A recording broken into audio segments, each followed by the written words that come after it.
오늘 주시는 말씀은 사실 사도 바울이 왜 이 편지를 쓰고 있는지를 설명해 주는 내용으로 시작이 됩니다.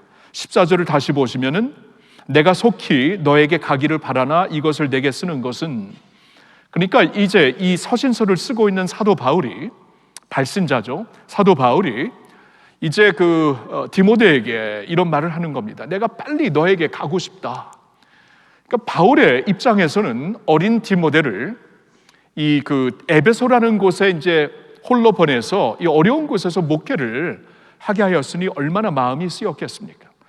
그래서 하루속히 빨리 디모데에게 가서 그의 고충도 들어보고 그에게 조언도 해주고 함께 기도해주고 교회는 이러한 곳이다 하면서 이렇게 멘토링을 해주고 싶은 마음이 가득했던 것이었어요. 그런데 여러 가지 이유로 지금 지체가 되고 있었습니다. 이것을 깨달은 바울은 지금 지체가 되고 있기 때문에 먼저 이 서신을 쓰는 것이다, 편지를 쓰는 것이다 라고 말씀을 주시고 있는 것이죠. 그러면서 이 편지를 쓰면서 이제 내가 가서 직접 하려고 한 말을 미리 이제 중요한 내용들을 이 서신서를 통해 그에게 전하고자 하는 것인데, 그것은, 그 내용은 바로 하나님의 집에서 어떻게 성도들이 행하여야 되는지를 알려주시려고 이 편지를 쓰고 있다라고 말씀을 하는 거예요. 하나님의 집에서 어떻게 행해야, 어떠한 모습으로 행동을 취해야 되는지를 이제 디모데에게 알리고 디모데를 통해 성도들에게 알리게 하려고 이 편지를 쓰는 것이라고 말씀을 하는 거예요.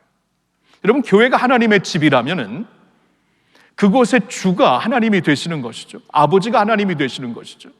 그러면 아버지의 그 질서가 있는 집이어야 하고, 아버지의 어떠한 그 가치관이 반영되는 집이어야 하고, 아버지의 사역이 우리의 사역이 되어야 하는 집이 되어야 하기 때문에 하나님의 교회에서 그냥 마음대로 사람들이 모여 마음에 내키는 대로 행동하고 마음에 내키는 대로 세상의 트렌드를 따라 이 교회 공동체 생활을 하고, 그게 아니라는 것이에요. 이 집에 주인이 계신 만큼 그 주인의 마음을 반영해야 되는 것이다. 그렇게 행동하도록 가르치라라고 이 편지를 미리 보내고 있는 것입니다. 그래서 우리가 지금까지 오늘 12번째니까 지지난주까지 11번에 거쳐서 우리가 보았던 말씀도 다 그런 내용이 아니었습니까? 이 디모데 전서를 지금까지 주시면서 이제 이 에베소 교회에서 그릇된 복음을, 진리가 아닌 말씀을 가르치는 자들의 행위를 이제 멈추게 하고 디모데를 통해서 하나님의 진리의 말씀을 성도들에게 이제 들리게 하는 그러한 일을 하라고 말씀을 해주셨죠. 그리고 하나님의 은혜를 모두 다 붙잡는 자들이 되라고 말씀을 해주셨고, 그리고 이제 기도에 힘쓰는 주님의 백성들이 되라고 말씀을 해주셨고, 이제 예수 믿고 구원받은 하나님의 백성들 중에 남자들과 여성들이 어떠한 이 삶의 방향 전환을 해야 되는지, 왜냐하면 이 세상에서 트렌드를 따라 남자들은 남자대로, 여자들은 여자대로 살고 있지만 하나님은 자신의 창조 질서와, 그리고 하나님의 교회에서도 하나님이 원하시는 질서를 가지고 남자들과 여자들이 이렇게 살기를 원한다라는 하나님의 가르침으로 그들을 가르치라고 말씀을 전해주셨고, 그리고 이제 그 다음에는 이제 우리가 3장에서 본 내용이지만 주님의 교회에서 감독들과 리더들과 이 일꾼들을 세울 때는 이러한 자격을 갖춘 자들을 리더로 세우라라고 그들에게 가르치라, 전하라라고 주시는 말씀이 지금까지의 말씀이었습니다. 하나같이 다 하나님의 집에서 어떠한 행동을 보이고 어떠한 모습으로 살아야 되는가를 알려주시는 말씀이었죠. 그리고 앞으로 우리가 남아있는 4장 그리고 5장 6장 그리고 디모데후서에서도 계속하여 하나님의 집에서 어떠한 행동으로 살아야 되는가, 하나님의 집인 만큼 하나님의 뜻을 어떻게 반영하며 우리가 믿음 생활을 해야 되는가를 가르쳐 주려고 이 편지를 쓰고 있는 것입니다.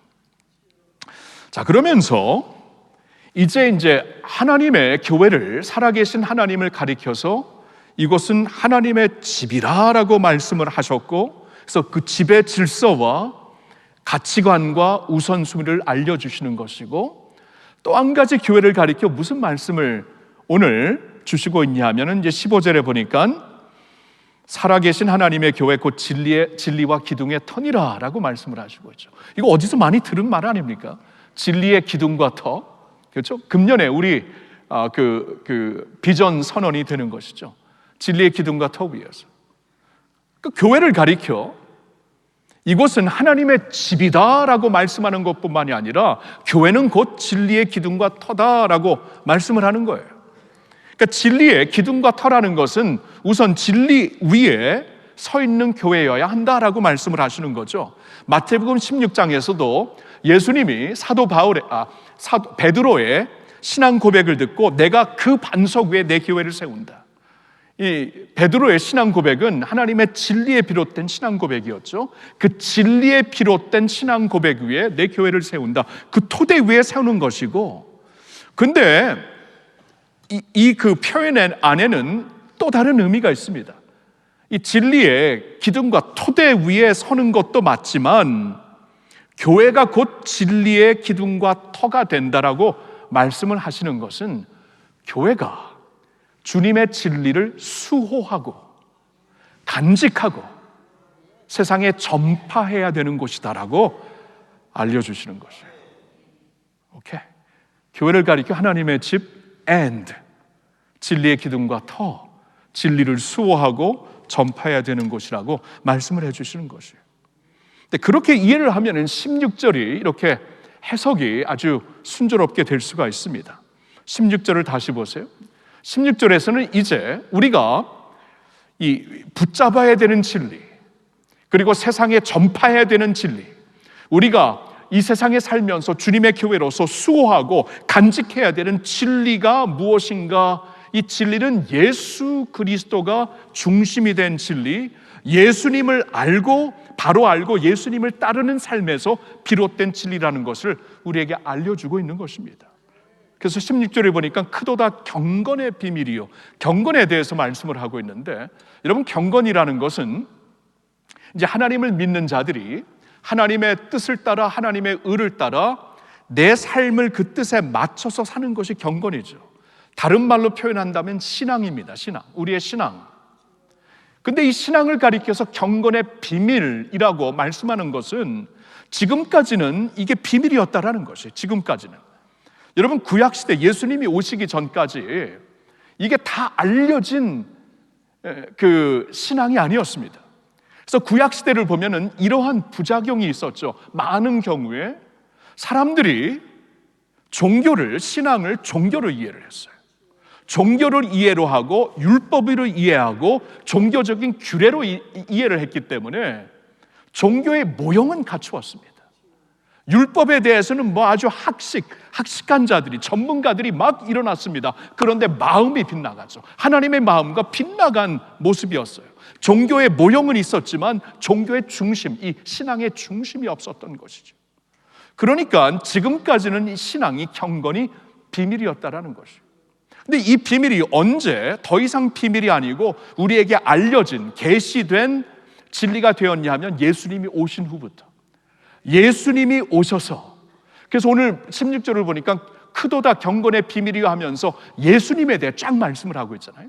예수님이 오시면서 그 예수님을 우리가 알아가게 되고 그 예수님을 따라가게 되고 예수님의 모습을, 형상을 닮아가게 될 때 거기서 비롯된 삶이 곧 신앙이고 경건이다라고 말씀을 해주시는 거예요. 그렇죠?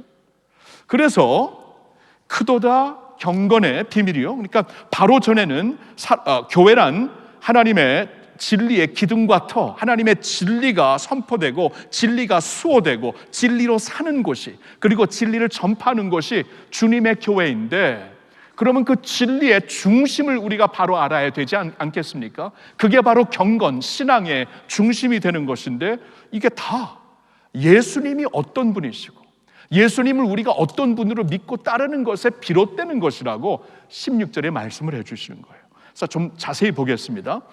예수님에 대해 그는 육신으로 나타난 바 되시고 성육신 하셨다라는 것이죠. 그 성자 하나님의 독생자이신 예수님이 육신으로 나타난 바 되셨다.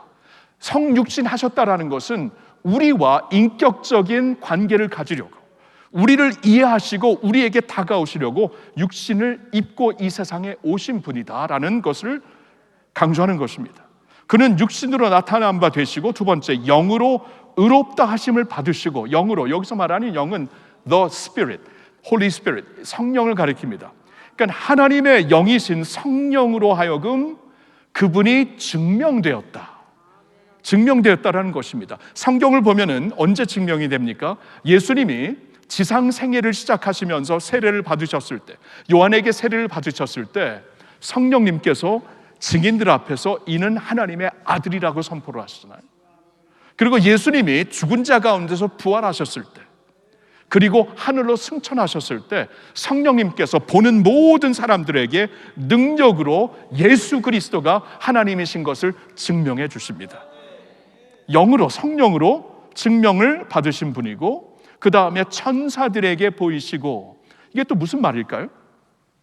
작년에 우리가 보았지만 베드로전서 1장 12절에 보면은 하나님께서 예수님에 대해 이미 오래전부터 선지자들을 통해 그분에 대해 예언을 하셨는데 천사들은 그걸 몰랐어요. 하나님의 영으로 예언을 하시게 되었는데 천사들은 그 예언을 보면서 이분이 과연 어떻게 하나님의 예언대로 살 것인지 살펴보기를 원했다. 천사들이 살펴보기를 원했다라는 말씀이 베드로전서 1장 12절에 있습니다.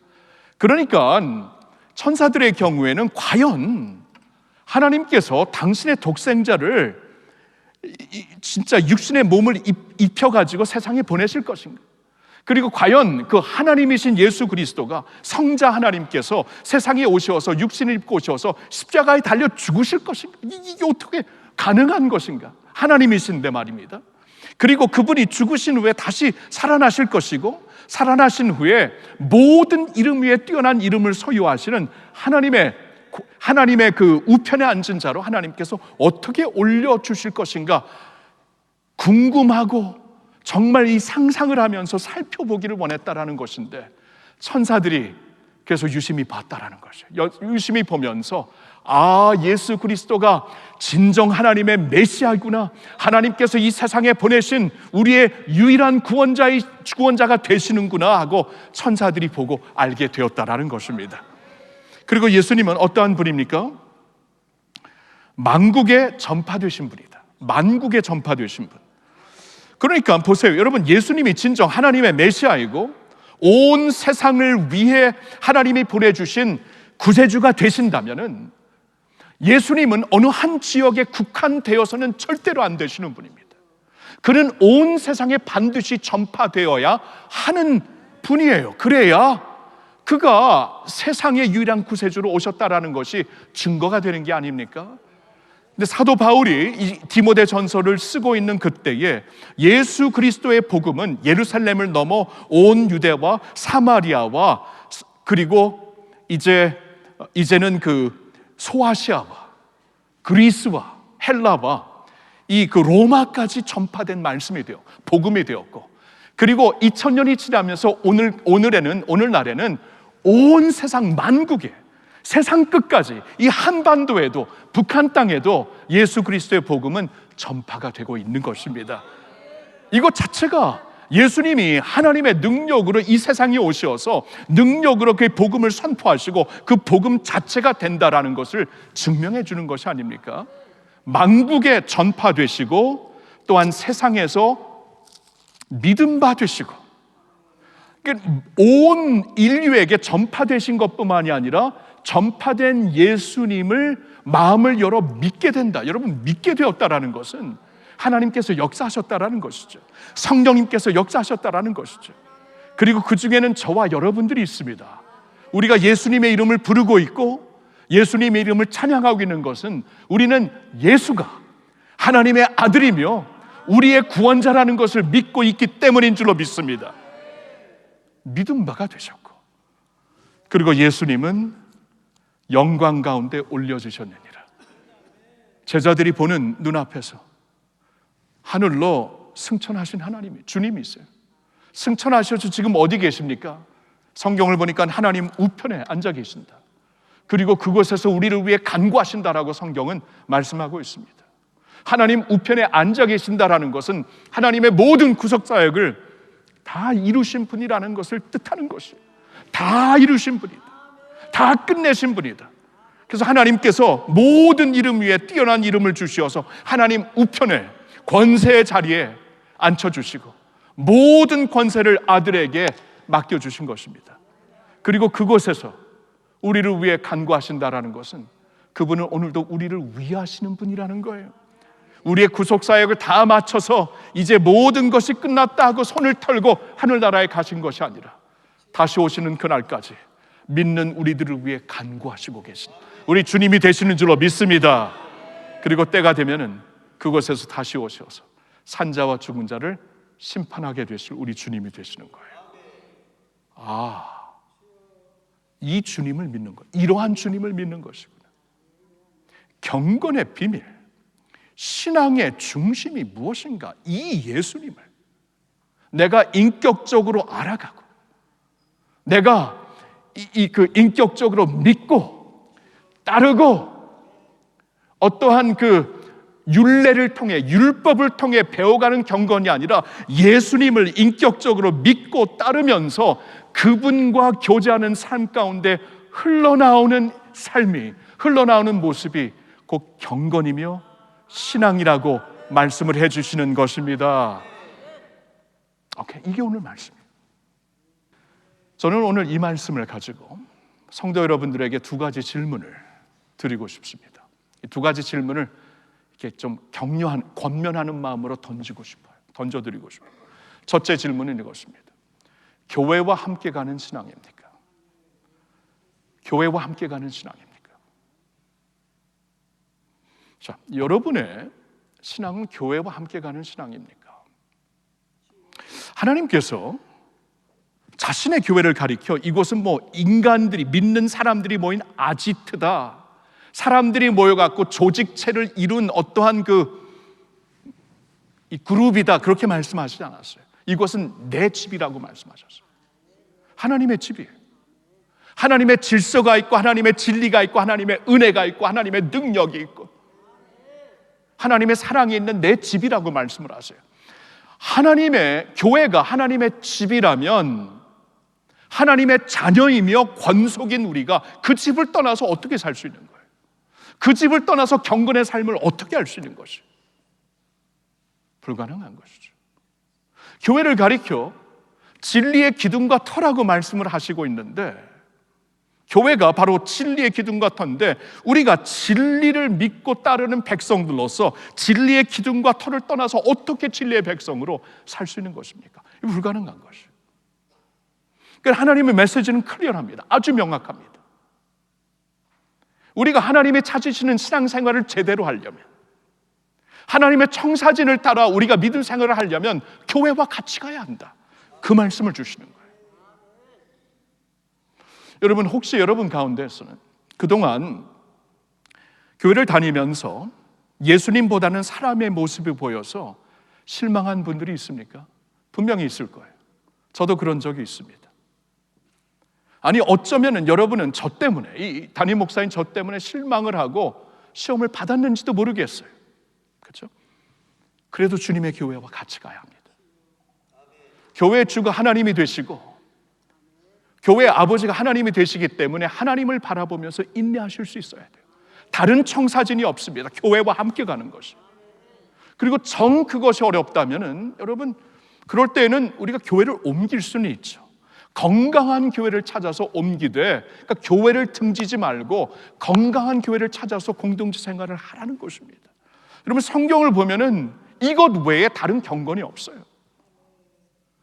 내가 이 반석 위에 내 교회를 세우리니 음부의 권세가 이기지 못하리라. 여러분, 교회에게 주신 약속입니다. 교회는 하나님의 집이다. 하나님의 백성들, 하나님의 자녀들이 하나님의 집을 떠나 이 미아가 되는 것이고 고아가 되는 것이지 어떻게 하나님의 자녀로 제대로 살 수가 있겠습니까? 살 수가 없다라는 것이에요. 진리의 기둥과 터이기 때문에 우리가 진리를 배우고 진리로 무장받는, 그래서 세상을 이겨가는, 진리 안에서 자라는 사람들이 되기 위해서는 진리의 기둥과 터가 되는 교회를 떠나서 어떻게 그게 가능하겠어요? 힘들고 실망이 되더라도 하나님 안에서 인내해야 된다라는 것이지요. 여러분, 교회와 함께 가시기를 예수님의 이름으로 축원합니다. 두 번째로 드리고 싶은 권면은 이겁니다. 질문은 이거예요. 여러분의 신앙은 예수님으로 충만한 신앙입니까? 예수님으로 충만한 신앙입니까?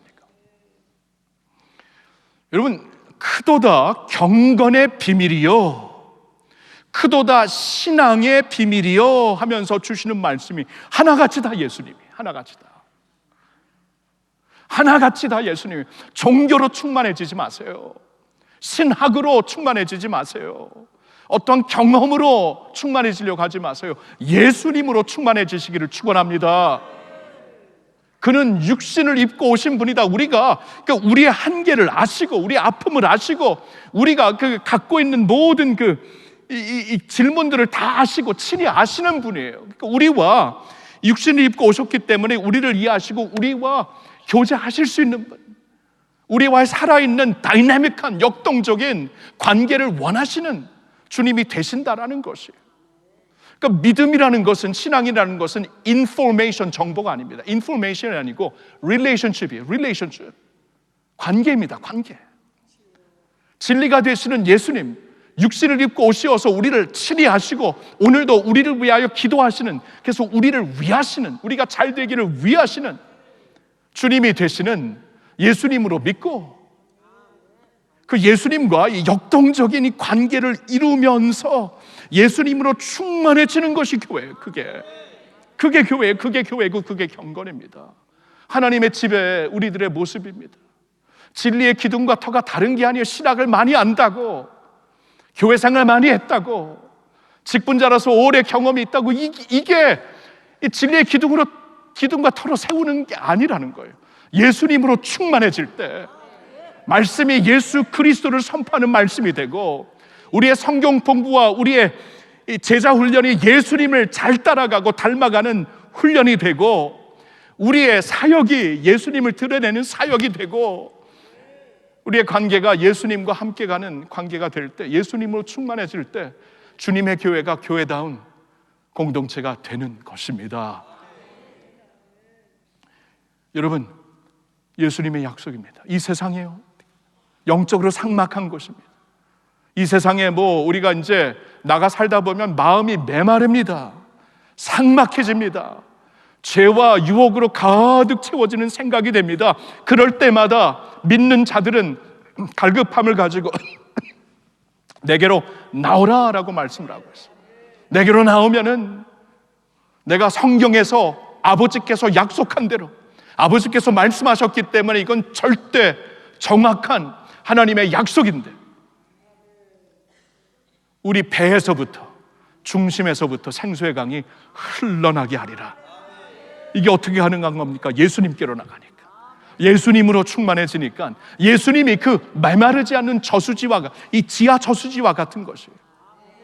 우리가 예수님으로 말미암아 채움을 받고 이 세상에서 하나님의 진리의 등대 역할을 하며, 이 세상에서 건조하고 메마르고 죄악 가운데 살 수밖에 없는 이 세상에서도 예수님의 능력으로, 예수님의 사랑과 은혜로 우리가 승리하고, 주님의 몸된 교회답게, 진리의 등대답게 하나님의 진리를 수호하고 살아내고 전파하는 주님의 진리의 기둥과 터답게 살게 되는 교회가 될 줄로 믿습니다.